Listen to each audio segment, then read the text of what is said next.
Hello, everyone. Welcome to 2D Board Gamers. My name is Dave, and today we're going to take a look at my top 5 Justice player side schemes and resources. Now, I'm combining both of these categories because, well, frankly, there's not enough resources cards, and although there are enough player side scheme cards, it's just still a pretty small category. So, when I'm building a Justice deck, these 5 cards are at least on my short list for consideration when I'm building a Justice deck.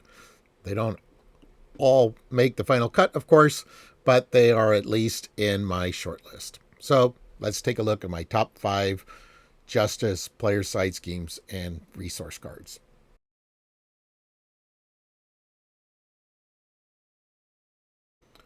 Number 5 is the Power of Justice.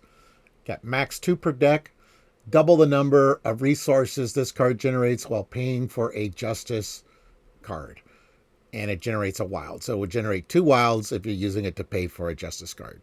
So you've got quite a few Justice cards that you want to get out that cost 2 or more that are typical. So this would be a good card to help pay for it. One example is Sense of Justice. It's a 2 cost upgrade. It's a skill. Play under any player's control. Max 1 per player. Resource, exhaust Sense of Justice to generate a mental resource for a thwart event. So that's one of the critical cards in a Justice deck, is so that you have the mental for all the mental events. So Power of Justice can help pay for that. Also, another critical card is Under Surveillance. It's a 2 cost upgrade. It's a condition. Attached to the main scheme, max 1 per scheme. Increase the target threat value of the attached scheme by 4. So this is another good card that the Power of Justice can help pay for.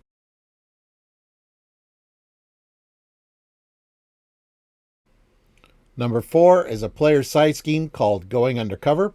It costs 0, victory 0.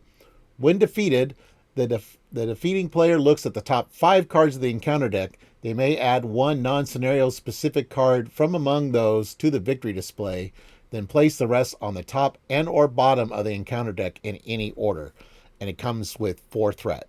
Now this is really good for 2 reasons. One, you can get an annoying card removed from the game, say like Shadow of the Past, and you can also control the cards that are going to come as boost or encounters, or if some of the cards are really annoying, you can put them on the bottom of the counter deck and delay it for a while before they show up. So that's number 4, Going Undercover.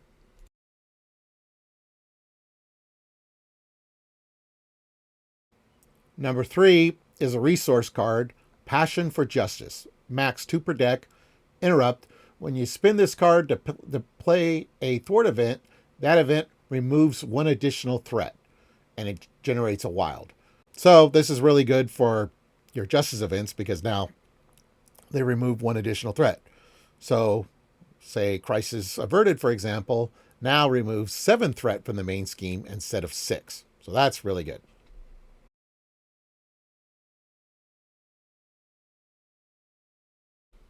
Number 2 is a player side scheme, Lay the Trap.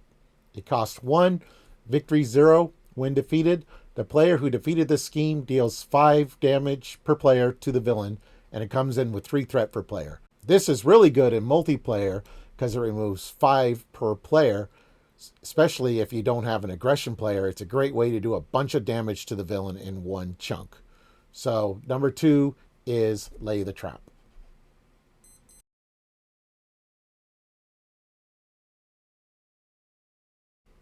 Number 1 is a player side scheme, Generation X. It costs 0, victory 0. Each X-Men character gets +1 thwart while making a basic thwart against this scheme. Now that's a nice bonus if you're playing X-Men or you have X-Men characters.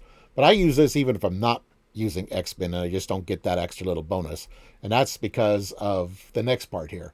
When defeated, each player may search their deck and discard pile for an identity-specific event and add it to their hand. Shuffle. And it's 3 threat per player. So in multiplayer, this is really nice because each player gets to get an identity-specific event, which are usually more powerful than the aspect events. So number 1 is Generation X. Okay, so that was my top 5 Justice player side schemes and resources. They are on my short list whenever I create a Justice deck. They don't always make the cut. Obviously, there's other cards that get added based on the character or the scenario that I'm playing, but these are at least on my short list. Okay, well, thank you for watching, everyone. Please like, subscribe, and click the notification bell.